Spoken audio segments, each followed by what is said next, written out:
'80s. I was in college. The Ranger was somewhere in New Orleans or somewhere across the country.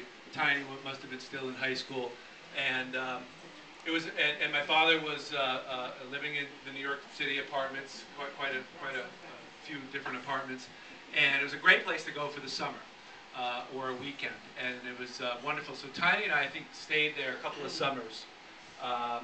And what we did for fun sometimes was, it was, I think, a 12-story building. And so we would have championship prize fights in the elevator. And instead of 12 rounds, it was 12 floors. And it was not a lot of room to run around. It was a pretty tight elevator. And so Tiny and I, you hold this for a second? Yeah, demonstration here. It was no headshots. It was body shots only. And this was the summer in New York City. So we'd start at the lobby, hit 12, and then just start beating the hell out of each other till whenever. And it was what we do for kicks. And I think my father lived on the 6th floor. So one time, Tiny gave me a tremendous right hand and knocked me into the emergency button. The elevator stopped, and all the lights went on, the alarms and the bells, and it just came to a dead stop. And then we put it back, and the doors opened, and there's just a concrete screen there. We're like, this is not good. And then the doors closed again, and it came out I think on the 6th floor, and we're all like bruised. I'm bruised. We're welts and sweating, and we're just a mess. And it opens up, and there's some lady there, and we just like, I don't know what happened. And there's my father, and he was, a little upset because it was a pretty, it was a pretty Tony East Side place, and it was for riffraff like my brother. Oh, it was 1 in the morning. It was 1 in the morning. Yes, 1 in the morning. It was a late night fight, Friday night fight.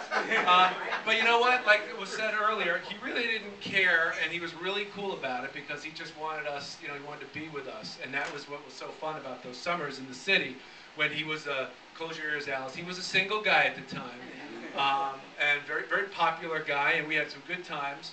But that was one time when he was, he could have really been mad at us, but he wasn't. He just loved it that we were there.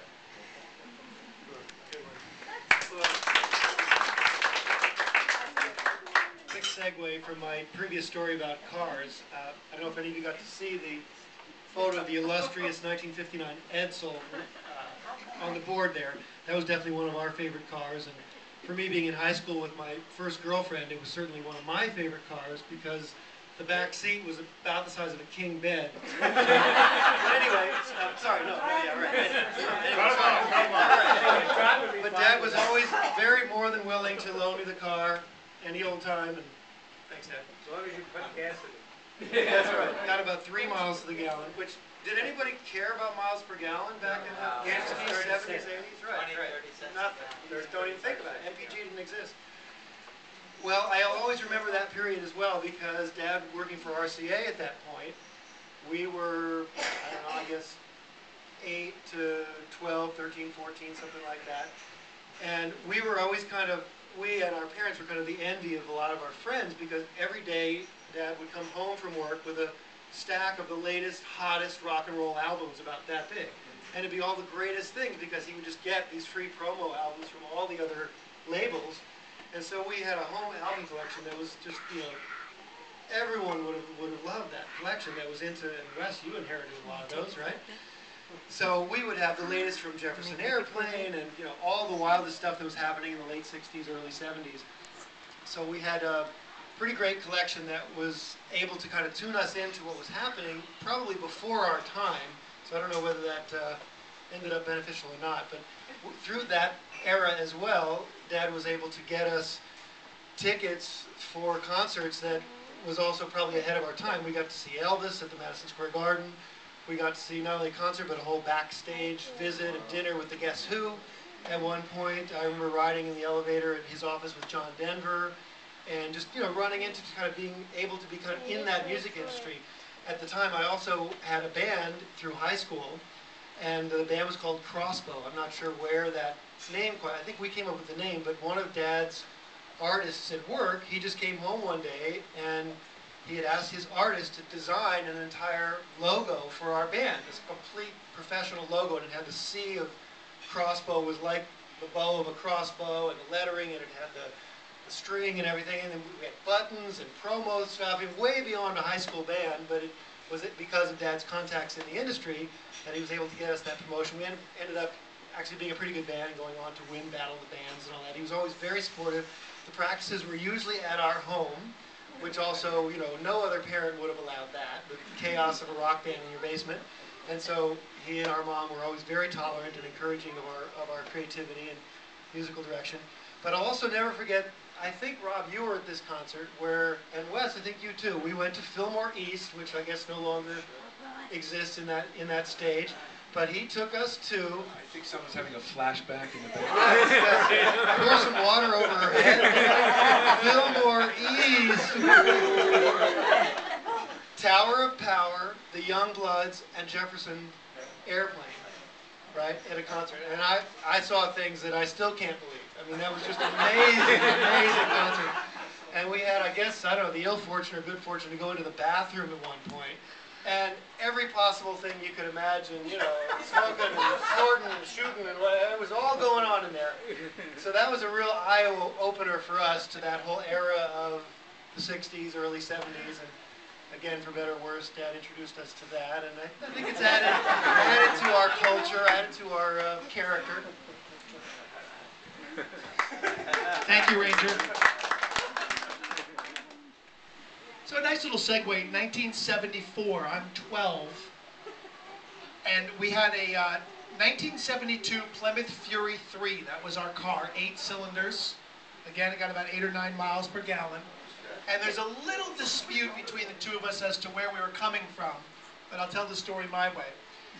We were at a party at the Brown's house in the town that we lived in, and they had a boy named Charlie, and their dog was named Snoopy, and they were a great family. And now I'm 12 years old, and for some reason, the two of us wanted to leave early. So Dad and I left early in the Plymouth Fury 3. And what I didn't know at the time was that, you know, perhaps the Chooch had a cocktail or two. And we were, this is 1974, when it wasn't, you know, as big an issue as it is now. So it's a short drive home, and we came to the traffic light at the corner of Route 518 and 206. Yeah, tell them story.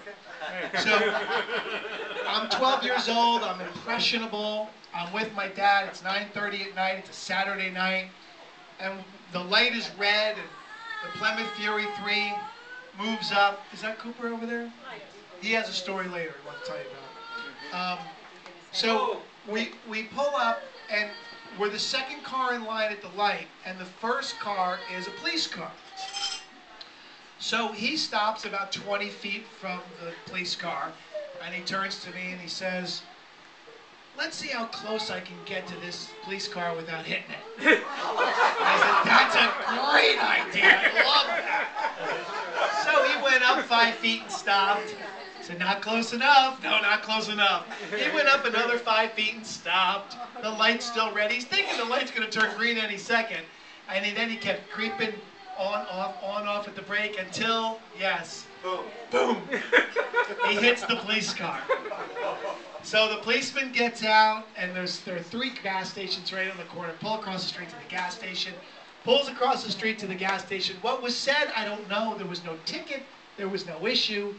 He got in the car, went home, and I mean, here we are 35 years later, and I remember it like it was yesterday.